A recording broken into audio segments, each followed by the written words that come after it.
السلام عليكم. لا تنسوا الإعجاب بالفيديو والاشتراك في القناة تشجيعا لنا لنستمر بنشر المزيد إن شاء الله. السلام عليكم. مش عارف صراحة العنبر معاكم خدعة.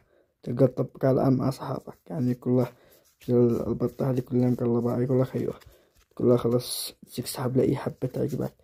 يعني يمكن سحب هذه. طيب هذه نبشرها إيش هذه 2. طيب 2 كلها يمكن تخدناها خليه يطلع أول حبة. يقول لك كيف كلها هذه يقول لك هذه 8 وهذه. طيب هذه الثانية يلا هذه 9. تقول له متأكد إنها 9؟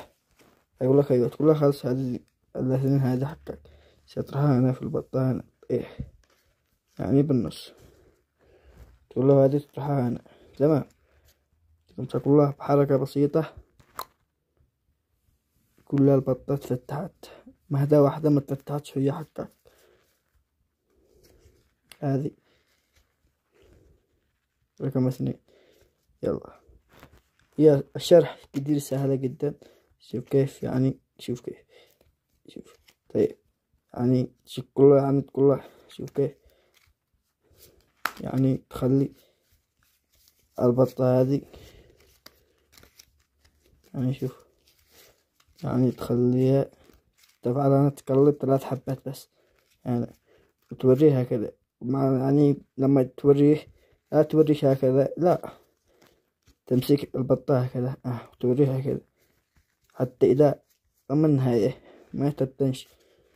بعد تقول اسحب أي حبة اسحب هذه. بعد ما حركة بسيطة تقول له شوف الكرت، يعني لو عندك قوة تقول له شوف الكرت على طول تقلب البطة هكذا تمام. بعدين تقول له لحد أنا خرج يطلع أول حبة أقول لك مشي هذه، الثانية مشي هذه. بعدين تطرح حقها البطة هذه هكذا هكذا